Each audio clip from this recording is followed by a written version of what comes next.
vous ne pouvez pas avoir pris des engagements pour ne pas les réaliser. Nous en sommes conscients. Mais, monsieur le Premier ministre,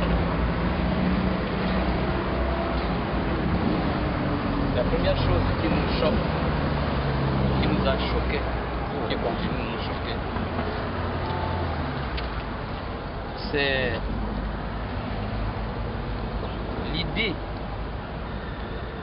qui résonne, qui peut résonner aussi comme une impression que nous avons du regard que le gouvernement dans son ensemble porte sur nous et sur nos préoccupations, une impression de détresse.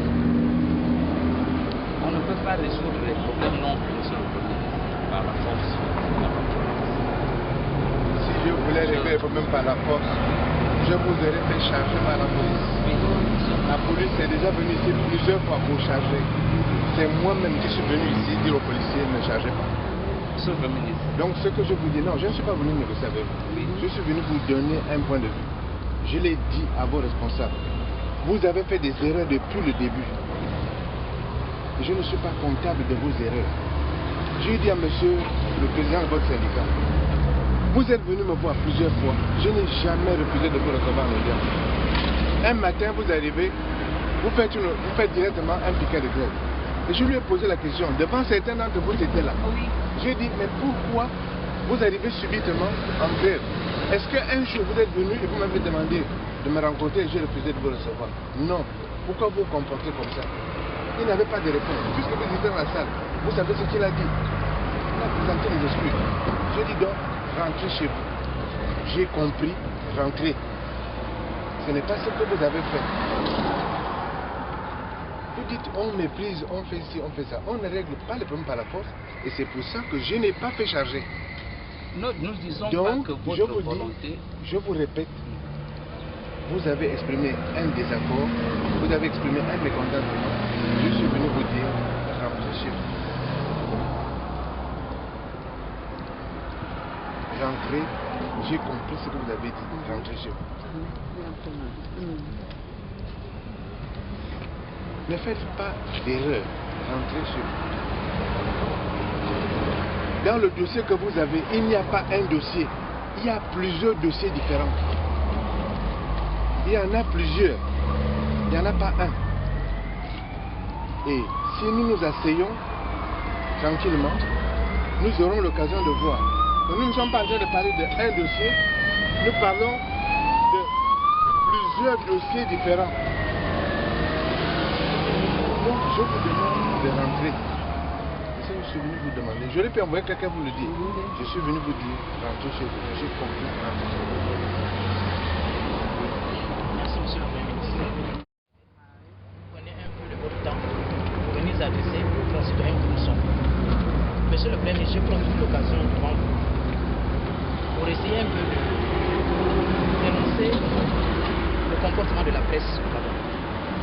Lorsque vous nous avez reçu la dernière fois, et c'est très important, monsieur le Premier ministre, le président de la République dernièrement, à la tribune des Nations Unies, avait proclamé que le Gabon était un état de droit, c'est-à-dire un état démocratique. On doit laisser s'exprimer toutes les opinions. Si le Premier ministre parle, on laisse le Premier ministre s'exprimer.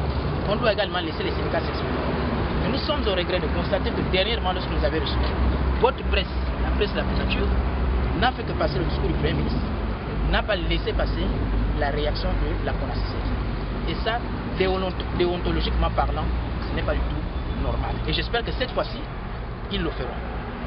Monsieur le Premier ministre, je vous avais dit la dernière fois que la CONACIC épousait les formes légales. Nous vous avons adressé plusieurs courriers. Lorsque nous avons suspendu la grève en mars 2013, nous avons fait parvenir un procès verbal pour cacher la vérité. En juin 2013, nous vous avons relancé par un courrier. Nous avons même sollicité une séance de travail. On n'a reçu aucune réponse. Le 14 août 2013, nous avons également fait un point de presse pour interpeller toujours le gouvernement. Monsieur le Premier ministre, nous savons que vous avez beaucoup de dossiers. La loi 1892, qui régit le fonctionnement des organisations syndicales des agents de l'État en République gabonaise, dit bien en son article 20 qu'une fois le syndicat a déposé un préavis de grève, parce que dans notre procès verbal, nous disions ceci en conclusion, que si tous les engagements du gouvernement n'étaient pas respectés à la rentrée 2013-2014, la CONACYSET se réserve le droit de déclencher une grève illimitée. Donc il revenait à l'autorité que vous représentez de nous appeler dans les 48 heures qui suivent. Vous avez bien vu que de mars 2013 à septembre 2013, on n'a reçu aucun courrier, on n'a reçu aucune invitation, ce qui veut dire qu'on a même dépassé les 8 jours minimum exigés par la loi. Et la coalition, et la RESGA, et la COSIGA, j'ai reçu. Je n'arrête pas. Pourquoi je vais arrêter? Non, c'est moi qui fais le reportage, pourquoi je vais arrêter? Qu'est-ce que c'est ce comportement-là? Oui, je suis oui. Je suis de la presse syndicale. Oui, nous sommes venus en privé. Non, non, pourquoi vous voulez que je cache ça? Laissez. Non, ça c'est mauvais comportement, vous êtes journaliste. C'est bon, monsieur, on se parle. Non, mais il m'indispose. Si je vous en prie, si vous souhaitez contrer des problèmes, vous savez perfectement que ce n'est pas comme ça qu'il faut les régler. Non, mais c'est lui qui amène Si le vous problème. souhaitez que votre dossier reste comme il est, je peux me laver les mains, je dis, il n'a qu'à rester comme ça. Je vous donne simplement un point de vue. On nous a dit tout le monde ne parle pas à la voix. Parmi vous, il y a des gens qui sont intéressés à ce qu'on trouve une solution. Il y a des gens qui ne sont pas intéressés à une solution. Et je vous dis, tous vos dossiers ne sont pas pareils. C'est très simple. Et ce que je dis, je peux le prouver. Donc, ne faites pas ce que vous êtes en train de faire. C'est tout ce que je dis. Maintenant, je suis venu vous dire, attendez, je vous en prie. Non, je vous en prie. Je suis Premier ministre, je ne peux pas venir négocier dans la rue. Je suis venu vous porter un message.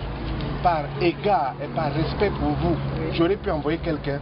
Je suis venu moi-même vous dire, ne restez pas là, rentrez chez vous, j'ai compris ce que vous êtes en train de me dire. Maintenant, si vous voulez ouvrir la négociation, je vous dirai, c'est pas ici.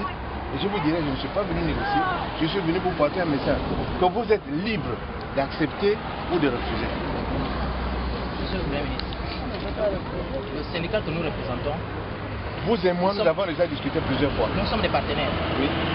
En tant que syndicat, nous sommes des partenaires. Oui. Donc, nous discutons sur la même table, Oui. sur un plan horizontal. Donc, il revient aux deux parties que nous sommes, c'est-à-dire Nous ne vous, sommes pas en négociation. Je suis venu vous porter un message. Vous voyez, ça c'est l'erreur que vous faites. Je me suis déplacé de mon bureau pour venir vous porter un message d'un être humain à d'autres êtres humains. Je vous dis, ne faites pas comme ça. Maintenant, vous êtes libre de dire nous sommes d'accord ou nous ne sommes pas d'accord. Vous faites comme vous voulez. Nous prenons acte et nous restons à réfléchir. Voilà. allons Je ne vous ai pas dit immédiatement la partie. Je vous suis venu vous porter un message. Maintenant, je vous dis à vous, je vous dis simplement que dans le dossier que vous défendez, il y a des gens qui ont intérêt à ce qu'on trouve une solution. Il y a des gens qui n'ont pas intérêt à ce qu'on trouve une solution. Parce que le dossier que vous avez comporte plusieurs volets et tous les volets ne sont pas identiques. Maintenant, si vous doutez de ce que je dis, je peux le prouver. Oui, monsieur le Premier ministre, nous avons compris, mais nous également, nous vous disons que ventre affamé n'a point de grève. D'accord.